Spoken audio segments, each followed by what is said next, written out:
आलियाचा संतोष गेलियाची हानी, नाही त्याचा अतिशोभेची त्याची कहाणी.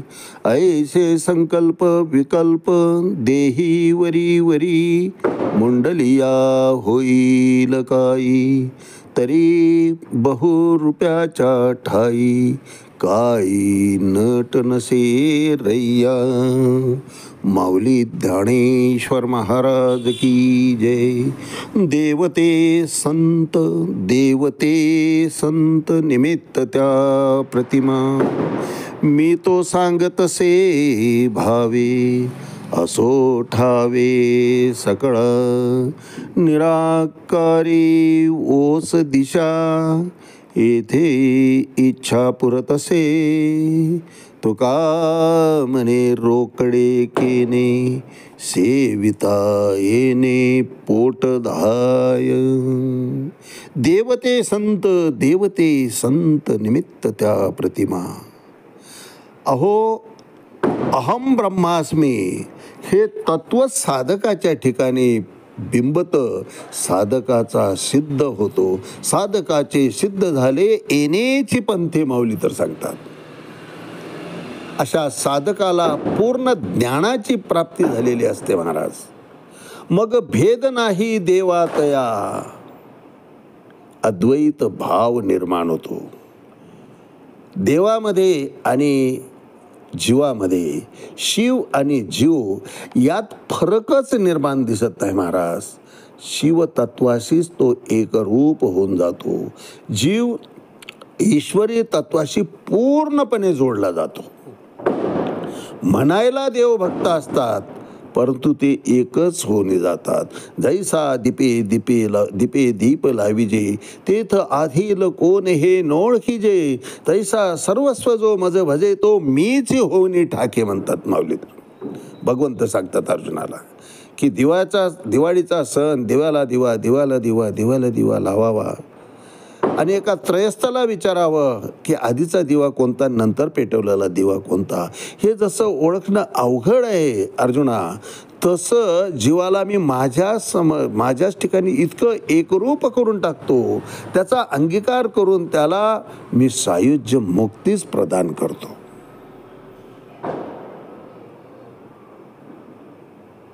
भगवंत तत्वामध्ये, ईश्वर तत्वामध्येच तो एकरूप होऊन जात असतो.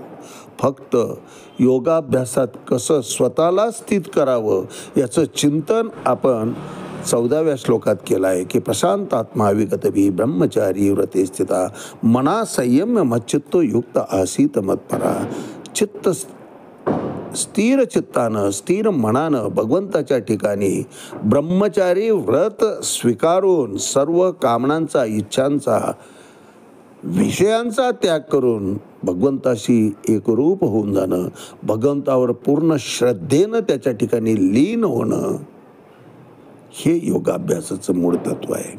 आणि भगवंत या 15व्या श्लोकात योग साधला की त्याचा परिणाम काय होतो ते सांगत आहेत. आपलं चिंतन श्रीमद भगवद्गीता आत्मसंयम योग अध्याय 6 श्लोक 15.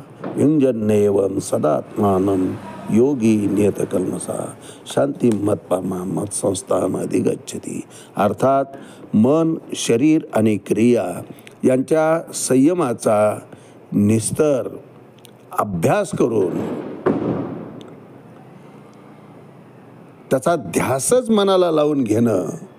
माझं मन, माझं शरीर आणि माझी प्रत्येक क्रिया ही भगवंता करताच व्हावी याचं निरंतर अभ्यास करून भगवत धामाची प्राप्ती करून घ्यावी, भगवंताची प्राप्ती करून घ्यावी, भगवंताशी एकरूप होऊन जावं, ईश्वर तत्वामध्ये स्वतःला समर्पित करून घ्यावं. हेच योगाभ्यासाचं मुख्य आणि अंतिम ध्येय आहे महाराज. आणि तेच माऊली 297 क्रमांकाच्या ओळी सांगतात की देखे साधकू निघोनी जाये, मागा पाऊलांची ओढ राहे, तेथ ठाई ठाई होये आणि मादिक. अर्थात अर्जुना, देखे साधकू निघोनी जाये. पहा, योग साध्य करणारा साधक चालून गेल्यावर पाठीमागे त्याच्या पाऊल खुणा पडतात महाराज. त्याची पावलाची ओढ उमटलेली दिसते, ठसे जमिनीवर उमटतात. त्या प्रत्येक पावलाच्या ठिकाणी आणि मादिक अष्टसिद्धी हात जोडून उभ्या असतात. पुराणांमध्ये आपले दाखले पहा. भंडारा डोंगरावर तुकाराम महाराजांनी जागा बदलून वेगवेगळ्या ठिकाणी बसावं आणि जिजाऊ आईनं त्यांच्याकरता भाकरी घेऊन जावा, पायात आणवानी. आता कुठे बसले असतील निश्चित पत्ता माहीत नाही. शेवटी पाऊल वाटेला कान लावावं. विठ्ठल विठ्ठल विठ्ठल. पावलांचा आवाज येईल त्या दिशेनं जिजाबाईनं तुकाराम महाराजांपर्यंत पोचावं. इतकी ताकद या साधकांच्या पावलामध्ये असते महाराज. म्हणून माऊली म्हणतात की देखे साधकू निघोनी जाये, मागा पावलांची ओढ राहे, तेथ ठाई ठाई होये आणि मादिक. आज याच ठिकाणी थांबूया. रामकृष्ण हरी पुंडलिक वरदा हरी विठ्ठल. श्री ज्ञानदेव तुकाराम पंढरीनाथ भगवान की जय. माऊली ज्ञानेश्वर महाराज की जय. जगद्गुरु तुकाराम महाराज की जय. शांती ब्रह्म एकनाथ महाराज की जय. आदिशक्ती मुक्ताबाई की जय.